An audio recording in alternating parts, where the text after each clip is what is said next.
ये छोटी सी कहानी सुनो। एक सूफी संत थे, बड़े ईश्वर भक्त। 5 दफे नमाज पढ़ने का उनका नियम था। एक रोज थके मांदे थे, सो गए। जब नमाज का वक्त आ गया तो किसी ने आकर उन्हें जगाया, हिला के कहा, उठो उठो, नमाज का वक्त हो गया है। वे तत्काल ही उठ बैठे और बड़े कृतज्ञ हुए। कहने लगे, भाई तुमने मेरा बड़ा काम किया, मेरी इबादत रह जाती तो क्या होता। अच्छा अपना नाम तो बताओ। उस आदमी ने कहा, अब नाम रहने दो, उससे झंझट होगी। लेकिन संत ने कहा, कम से कम नाम तो जानूं, तुम्हें धन्यवाद तो दूं। तो उसने कहा, पूछते ही हो तो कह देता हूं, मेरा नाम इबलीस। इबलीस है शैतान का नाम। संत तो हैरान हुए, बोले, इबलीस शैतान? अरे तुम्हारा काम तो लोगों की इबादत से, धर्म से रोकना है लोगों को, फिर तुम मुझे जगाने क्यों आए? ये बात तो बड़ी अटपटी है, सुनी नहीं, पढ़ी नहीं, ना आंखों देखी ना कानों सुनी। शास्त्रों में कहीं उल्लेख नहीं कि इबलीस और किसी को जगाता हो कि उठो उठो, नमाज का वक्त हो गया। तुम्हें हो क्या गया? क्या तुम्हारा दिल बदल गया है? शैतान ने कहा, नहीं भैया, इसमें मेरा ही फायदा है। एक बार पहले भी तुम ऐसे ही सो गए थे, नमाज का वक्त बीत गया तो तुम्हें बहुत खुश हुआ था। लेकिन जब तुम जागे तो इतना रोए, इतने दुखी हुए, इतने हृदय से तुमने ईश्वर को पुकारा, और इतनी तुमने कस्में खाई कि अब कभी नहीं सोऊंगा, अब कभी भूल नहीं करूंगा, मुझे क्षमा कर दो। तब से वर्षों बीत गए, तब से तुम सोए नहीं, तब से तुम नमाज नहीं चूके। अब मैंने देखा कि आज तुम फिर सो गए हो, अगर मैं तुम्हें न जगाऊं तो और कठिनाई होगी, तुम इससे भी कुछ पाठ लोगे। तो मैंने सोचा एक दफा नमाज पढ़ लो, वही ज्यादा ठीक, उसमें मेरी कम हानि।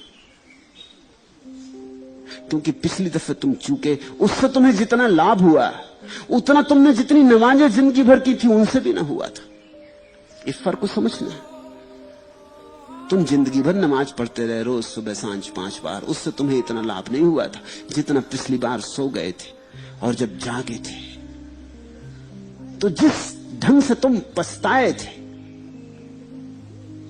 जिस ढंग से तुम पीड़ित हुए थे, जैसे तुम रोए थे, जैसे तुम जार जार होकर तड़फे थे, तुम फर्श पर घसते थे, तुमने सिर पटका था, तुमने प्रभु को ऐसा याद किया था, उस दिन तुम्हारी नमाज, उस दिन तुम्हारी प्रार्थना परमात्मा तक पहुंच गई थी।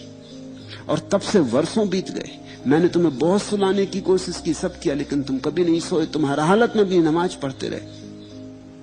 आज तुम सो गए थके मांदे, मैं डरा कि कहीं आज फिर तुम सोए रहे, तब तो तुम पता नहीं कितना लाभ ले लोगे उस प्रायश्चित्त से, उस पश्चाताप से।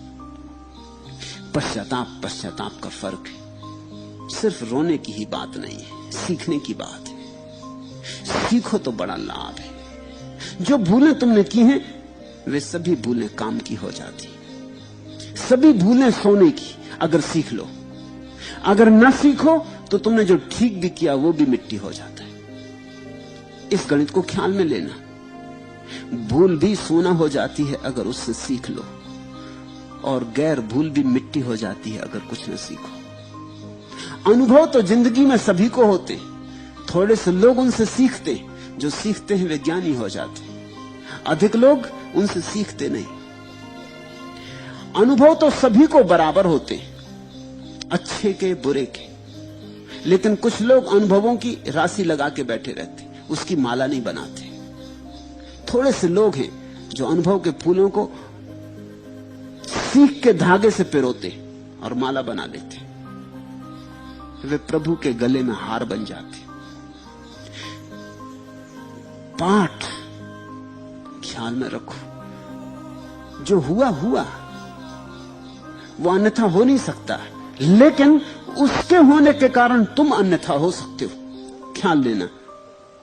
गलत पश्चाताप उसे कहता हूं मैं जब तुम सोचते हो जो मैंने किया वैसा न किया होता, अन्यथा हो जाता, कुछ तरकीब हो जाती, ऐसा हो जाता, वैसा हो जाता, क्यों मैंने ऐसा किया, किसी से पूछ लेता, जरा सी बात थी, क्यों चूक गया। इस तरह के पछतावे से कोई लाभ नहीं, क्योंकि तुम अतीत को बदलना चाह रहे हो तो पश्चाताप व्यर्थ।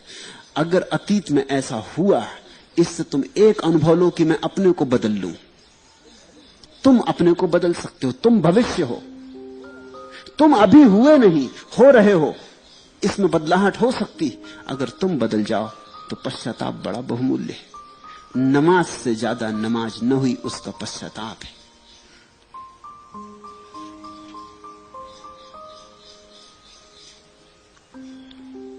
छठवां प्रश्न,